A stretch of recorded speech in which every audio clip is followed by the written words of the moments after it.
Hello friends, कैसे हैं आप सब। देखिए, आज का जो हमारा चैप्टर डिस्कस करने वाले हैं, क्या पढ़ेंगे? Contract costing, standard costing discuss करने वाले हैं। देखो, इससे पहले आपने क्या पढ़ा था? कॉन्ट्रैक्ट पढ़ा था। कॉन्ट्रैक्ट से पहले क्या पढ़ा है आपको? प्रोसेस कॉस्टिंग पढ़ा। प्रोसेस से पहले आपने लेबर, ओवरहेड, मटेरियल, इंट्रोडक्शन सब कुछ डिस्कस किया। अब जो आपका चैप्टर है स्टैंडर्ड कॉस्टिंग, देखो मैं अभी आपको बुक की बात नहीं करूँगा, बुक में क्या लिखा है, डेफिनेशन वगैरह। अभी आपको जनरल वे में समझना है स्टैंडर्ड होता क्या है। सपोज आपने सीबीएसई का एग्ज़ाम पास किया था। सीबीएसई ने क्या बोला कि भैया आपके 33% मार्क्स आ जाने चाहिए तो आप पास हो जाओगे, यही बोला था। सीबीएसई के लिए स्टैंडर्ड कितना बन गया है? 33। चाहे बेशक आप 90 ले आओ, कोई फर्क नहीं पड़ता, लेकिन 33 ले आओ, काम बन गया। सीए का एग्ज़ाम दे रहे हो, सीए का एग्ज़ाम में क्या होता है कि आपके पास 50% मार्क्स होने चाहिए एग्रीगेट। 50 से ज़्यादा लेकर आओगे तो कोई दिक्कत वाली बात नहीं, लेकिन कम से कम 50% मार्क्स अगर आपके पास है तो मैं कह सकता हूँ कि आप में इतनी कैपेबिलिटी है कि आप सीए बन सकते हो। देखो, हर किसी का एक स्टैंडर्ड है। इसके लिए 33, इसके लिए 50। और आप डीयू में आप पढ़ रहे हो, बीकॉम कर रहे हो, जो आपकी बीकॉम के लिए आपको पता होगा 40% की वेटेड है केवल। आपको 40% मार्क्स दिया पास कर दिया जाएगा, आपको अगले सेमेस्टर में भेज दिया जाएगा, यही होता है। तो देखो, हर किसी के लिए अलग अलग क्राइटेरिया है, समझ में। इसे बोलते हैं स्टैंडर्ड, कि आपका स्टैंडर्ड कितना मेंटेन कर रखा है। भैया इससे कम तो नहीं काम चलेगा। 50% से एक नंबर भी कम हो गया तो फेल कर जाओगे। 40% से भी एक नंबर कम, फेल। 33 से एक नंबर कम, फेल। क्यों? आपने मतलब स्टैंडर्ड क्रॉस नहीं किया है, आपके अंदर इतनी कैपेबिलिटी नहीं है। तो यहाँ पे भी आपको वही बात करनी है, क्या? Standard costing. एक स्टैंडर्ड बना के चलने वाले हम कॉस्ट का, कि भैया आपकी कॉस्टिंग मैक्सिमम इतनी होनी चाहिए, इसके ऊपर बढ़ रही है कॉस्टिंग तो मतलब आप अच्छा परफॉर्मेंस नहीं दे पा रहे हो। तो नया कॉन्सेप्ट। सपोज मान लेते हैं कि मेरा बिजनेस है जींस बनाने का, और मैंने बनाया कि मेरा स्टैंडर्ड कॉस्टिंग का कम से कम कॉस्टिंग 1000 जींस बनाने पर कम से कम 50 रुपये खर्चा आना चाहिए एक जींस पे, ये मेरा स्टैंडर्ड है। लेकिन अगर 50 रुपये से ज़्यादा खर्चा आ रहा है तो मैं क्या सोचूंगा कि भैया कहीं ना कहीं ज़्यादा यूज़ हो रहा है, मटेरियल वेस्ट हो रहा है, या कहीं ना कहीं लाइटिंग वेस्ट कर रहे हैं, लेबर मिस यूज़ हो रहा है। और अगर 50 से कम का खर्चा आ रहा है तो हम क्या बोलेंगे? फेवरेबल है, मतलब हमारे लिए फ़ायदे की बात है। तो एक स्टैंडर्ड मेंटेन किया जाता है ताकि ये डिसाइड कर सके कि हाँ इसके ऊपर जा रहे हैं या इसके नीचे हम बात करते हैं। देखो, सीए का स्टैंडर्ड 50% हो सकता है, यहाँ 40% हो सकता है। सपोज मैं अपनी बात करूँ, मैंने स्टैंडर्ड बना दिया। मैंने कहा भैया देखो, आप मेरे से पढ़ते हो तो कम से कम आपके 70% मार्क्स आने चाहिए, ये मेरे लिए स्टैंडर्ड हो गया। 70 से कम आओगे तो फिर आप बढ़िया नहीं हो, 70 से ज़्यादा रहे तो बहुत अच्छी बात है। लेकिन स्टैंडर्ड कितना बनाया मैंने? 70। तो हर एक चीज़ का हम स्टैंडर्ड बना सकते हैं, समझ में आया कॉन्सेप्ट। अब आप घरों में जो खाना पीना बनाते हो तो अपने स्टैंडर्ड जैसे, लाइक आपको पता है कि अगर 2 कटोरी दाल बनानी है तो कम से कम 1 चम्मच नमक डालना पड़ेगा, स्टैंडर्ड। एक से ज़्यादा डालोगे तो ज़्यादा हो जाएगा, कम डालोगे तो कम हो जाएगा, यही तो होगा। तो आपने देखा घर हर चीज़ में कहीं ना कहीं स्टैंडर्ड की बात होती है, कितनी क्वांटिटी हमें स्टैंडर्ड मैक्सिमम रखनी है। बस वही बात आज हम इस चैप्टर में डिस्कस करने वाले हैं। तो पूरा कॉन्सेप्ट समझ में आया? हमें पढ़ना क्या है? स्टैंडर्ड क्वांटिटी, समझ में आया? Standard costing. देखो, सबसे पहले आप बिजनेस करते हो तो बिजनेस करने के पीछे आपका पर्पस क्या होता है? आपका पर्पस क्या है? Profit maximisation. आपने बोला कि सर बिजनेस करने के पीछे मेरा एक ही पर्पस था, वो है प्रॉफिट। कॉमन सी बात है। और आपने अपने प्रॉफिट को कर दिया स्टैंडर्ड कि भैया मुझे 1 करोड़ का प्रॉफिट कमा के देना है। कितना का प्रॉफिट कमा के देना है? 1 करोड़। अब देखो, प्रॉफिट पे 2 बातें डिपेंड करती है।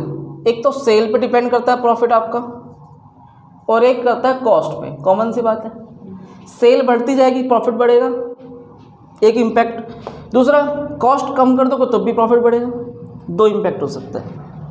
और प्रॉफिट होता भी क्या है? इन दोनों का डिफरेंस ही प्रॉफिट होता है। अगर आपने 5 करोड़ का सामान बेचा और यहाँ 4 करोड़ का सामान बेचा तो 1 करोड़ प्रॉफिट हो गया। लेकिन सपोज अगर 5 करोड़ की जगह 4 करोड़ का सामान बिक पाया, काम ही नहीं चल पाएगा।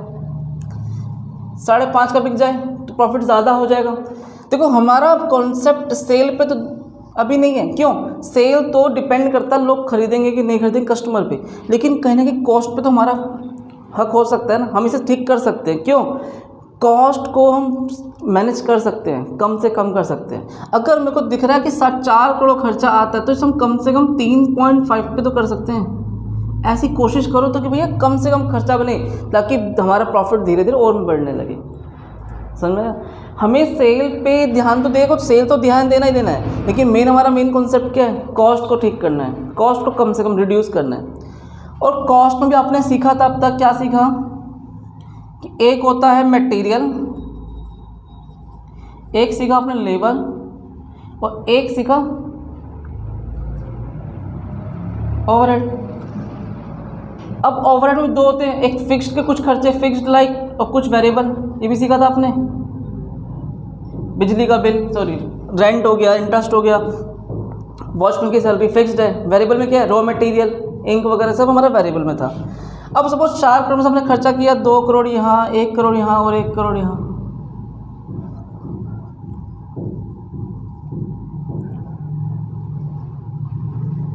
कोई डाउट नहीं आता?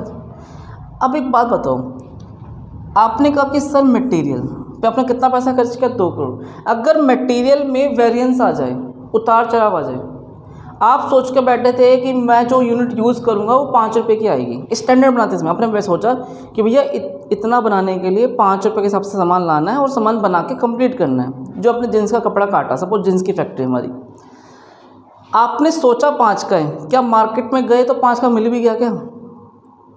ये तो नहीं हो सकता। हो सकता है मार्केट में रेट 5.5 का हो गया हो, 4.5 का भी हो गया हो, एक हो सकता है 6 रुपये का हो गया हो।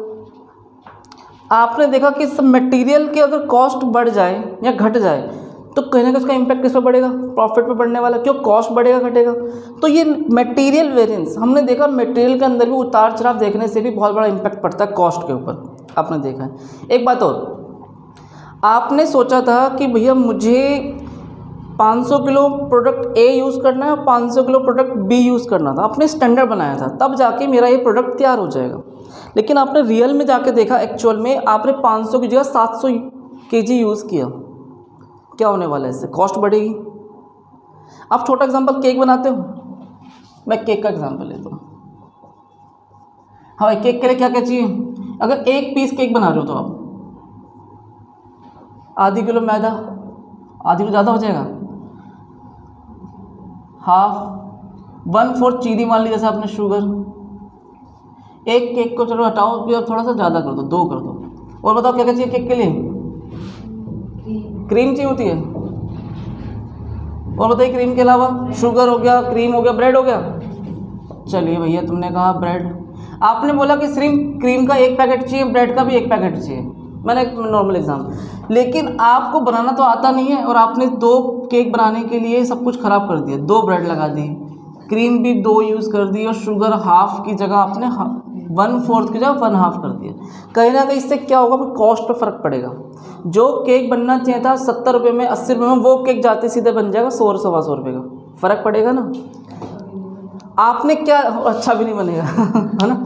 आपने क्या देखा कि भैया अगर मेरा जो मटेरियल इतना यूज़ होना चाहिए, लेकिन अगर उससे ज़्यादा यूज़ कर रहा हूँ तो इसका इफेक्ट किस पे पड़ेगा? कॉस्ट पे।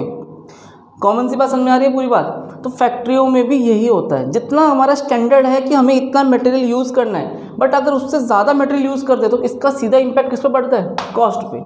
जो आपने केक वाले केस में भी देखा, समझना। एक होता है लेबर। लेबर कैसे? आपको पता है कि भैया 2 केक, एक बंदा एक दिन में 10 केक बना के देगा ही देगा। एक पर्सन 1 दिन में 10 केक बनाता है, लेकिन आपका लेबर अनस्किल्ड है। ये लेबर 2 तरह के होते हैं, स्किल्ड हो गया, अनस्किल्ड हो गया। सपोज मान लो अनस्किल्ड है और उस बंदे ने 10 की जगह बनाए केवल 7 केक, 6 केक। आपका लेबर का खर्चा तो जा ही रहा है, लेकिन आपका केक कम बन रहा है। कॉमन सी बात है, सारा इफेक्ट किससे पड़ेगा? कॉस्ट पे। आप सोच कुछ और रहे हो लेकिन हो कुछ और रहा है। स्टैंडर्ड मतलब होता है सोचना। आपने फ्यूचर में सोचा है, आपने सोचा कि भैया एक 50% मार्क्स लिया हो तो आप सीए में पास हो जाओगे, स्टैंडर्ड बनाया है, इतना सोचा है। लेकिन क्या हर बच्चा 50% लाता है? क्या लाने वाला 80 भी लाता होगा और लाने वाला 40 भी लाता है ना। हमने सोचा भैया लेबर, एक बंदा 10 केक तो बनाना चाहिए। देखो 10 से ज़्यादा केक बना रहा है तो बहुत अच्छी बात है, लेकिन 10 से कम केक बना रहा है तो ख़राब बात है, हमारे लिए ख़राब बात है। कॉमन सी बात समझ में आई? आपने कहा कि सर ओवरहेड में भी पैसे हो सकता है, बिल्कुल सही। देखो आप मशीन चलाते हो, मशीन चलाते हुए आपने देखा कि मशीन, आपने पढ़ा था मशीन पर आवर पर रेट, सीखा था। मशीन आवर रेट सीखा था कि भैया 1 घंटा मशीन चलेगी, उसकी कॉस्ट 5 रुपये आनी चाहिए सपोज़। लेकिन आपने मशीन चलाते हो 1 घंटा और आपने खर्चे बहुत ज़्यादा बढ़ा दिए, घटा दिए, सपोज़ मान लेते हैं, और आपका खर्चा 5 की जगह 8 रुपये हो जाए, इसका इम्पैक्ट चीज़ों कैसे बढ़ने वाला है? कॉस्ट, हर एक चीज़ों का जो इम्पैक्ट जो पड़ता है वो किस में पड़ता है? Direct cost. और कॉस्ट को ही हमें कंट्रोल करना है, क्योंकि पूरी बुक का पर्पस ही यही था, कॉस्ट को मिनिमाइज़ करना, कॉस्ट को कम से कम करना, ताकि प्रॉफिट को हम क्या कर सके? मैक्सिमम कर सके। तो ये पूरा कॉन्सेप्ट है केवल कॉस्ट पे ही घूमता रहता है। तो आज जो हमारा टॉपिक यही पढ़ा जाएगा, मटेरियल में चेंजेस आने से क्या इफेक्ट पड़ेगा, लेबर में चेंजेस आने से क्या इफेक्ट पड़ेगा, और ओवरहेड में चेंज आने से क्या इफेक्ट पड़ेगा। ये पूरा कॉन्सेप्ट समझ में आया अच्छे से? इसे लिखो, फिर आगे करते हैं।